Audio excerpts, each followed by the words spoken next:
प्यारे बहनों और भाइयों, मेरा नमस्कार स्वीकार हो।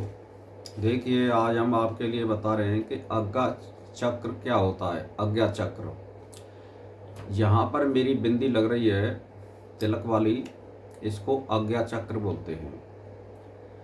और आज्ञा चक्र में जो ललाट के मध्य में आज्ञा चक्र होता है, इस चक्र में को चंद्रवत श्वेत दल वाला यानी पद्म कहा जाता है। इस चक्र में महाकाल नामक सिद्ध लिंग और हाँकनी शक्ति होती है इस जगह पे। और इस चक्र में महाकाल नामक सिद्ध लिंग और हाँकनी होती है शक्ति। इस स्थान में शरतकालीन चंद्र के समान प्रकाश में अक्षर बीज यानी प्रणव यानी ओम होता है इस जगह पर। और यही परमहंस पुरुष है। जो लोग इसका ज्ञान प्राप्त कर लेते हैं, वे किसी भी कारण से दुखी या शोक संताप से दुखी नहीं होते हैं। क्यों कि ये परम संतोष देने वाला और परमात्मा के बिल्कुल निकट होने का एक दरवाज़ा है। और परमात्मा के बिल्कुल रूबरू होने का या अनुभव होने का ये जगह है। यहाँ पर परमात्मा का होने का अनुभव प्राप्त होता है। पहले कहा गया कि सुषुम्ना नाड़ी की अंतिम सीमा ब्रह्मरंध्र है तथा यह नाड़ी मेरुदंड के आश्रय से ऊपर उठी हुई है। इड़ा नाड़ी सुषुम्ना नाड़ी से लौटकर उत्तर वाहिनी ओर यानी आज्ञा पथ की दाहिनी ओर से होकर के वाम नासापुट में गमन करती है। और आज्ञा चक्र में से पिंगला नाड़ी भी उसी रीति से बाईं ओर से घूम करके दक्षिण नासापुट में गई है। इड़ा नाड़ी यानी वरुण नदी के नाम से और पिंगला नाड़ी यानी 80 नदी के नाम से आभोहित होती है। इन दोनों नदियों के बीच में वाराणसी धाम और विश्वनाथ शिव शोभायमान है।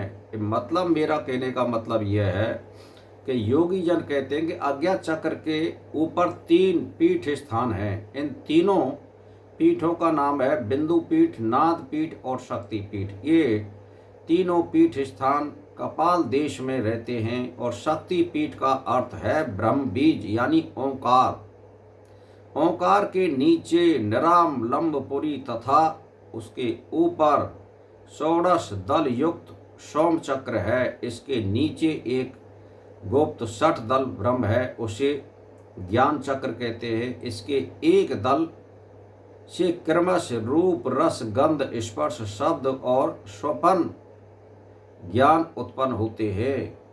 इसी के नीचे आज्ञा चक्र का स्थान है। आज्ञा चक्र के नीचे तालु मूल में एक गुप्त चक्र है। इस चक्र को द्वादश युक्त रक्तवर्ण पद्म कहा जाता है। यानी मेरा कहने का मतलब यह है, अगर कोई भी मनुष्य आज्ञा चक्र को सक्रिय करना चाहता है तो एकदम तो इस चक्र पर नहीं चढ़ सकते हैं। इस चक्र पर चढ़ने के लिए आपको यानी मूलाधार चक्र, स्वाधिष्ठान चक्र, और कहने का मेरा मतलब यह है कि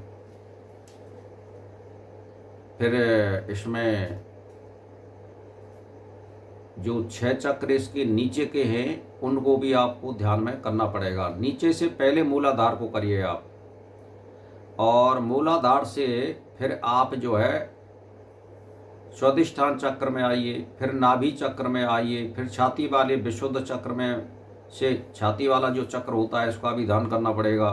और फिर जो है आपको विशुद्ध चक्र पे आना पड़ेगा।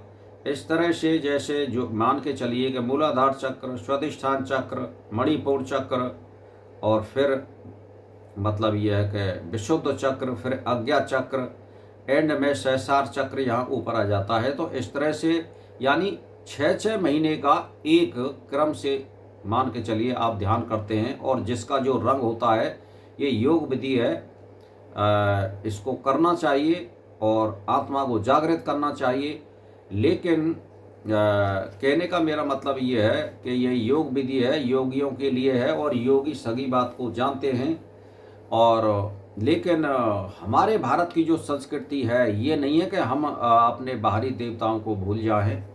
संस्कृति को प्राप्त करने के लिए हमें बाहरी देवताओं को नहीं भूलना चाहिए। कुंडली योग को सभी जानते हैं, लेकिन ये नहीं है कि हमें जैसे राम और कृष्ण, हनुमान है, हमारे देवी दुर्गा है, या हमारे जो भी है, जैसे पथवारी बोलते हैं, चावड़ बोलते हैं, और होली दिवाली मनाते हैं, रक्षाबंधन मनाते हैं, ये हमारी संस्कृति है। हमको इसको नहीं मिटाना चाहिए, हमें योग करना चाहिए। योगी तो सारी बातों को जानता है, लेकिन जो अपने गुरु के बताए हुए राग पर जाते हैं, लेकिन बहुत सी संस्था भारत में ऐसी हैं जो कुंडली योग को बता रहे हैं, और वो ये कह रहे हैं कि भाई बस इससे ज़्यादा कुछ नहीं है, तो वो हमारी संस्कृति को मिटा रहे हैं। योग विधि बताइए, लेकिन हमारी संस्कृति को मत बुलाइए। ये सब दुनिया जानती है, परमात्मा निराकार है और आत्मा भी निराकार होती है, उसका अभी संबंध होता है।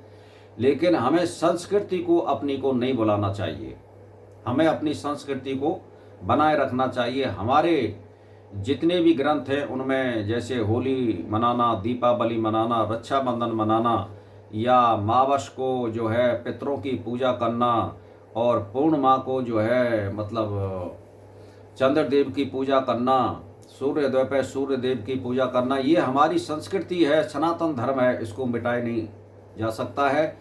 और भारत में जो संस्थाएं चल रही हैं वो योग बता रही हैं, और ये कह रही है कि दुनिया में कुछ नहीं है, बस यही है। ये सब दुनिया जानती है कि परमात्मा निराकार है और आत्मा का अभेद संबंध है, लेकिन हमारी संस्कृति को नहीं मिटाना चाहिए। ये संस्थाएं भारत के लिए ये घातक सिद्ध होंगी आगे चल के। इसीलिए हमारी संस्कृति को बनाए रखने के लिए हमारी परंपराएं भी जरूरी है, और इसी से भारत टिका हुआ है।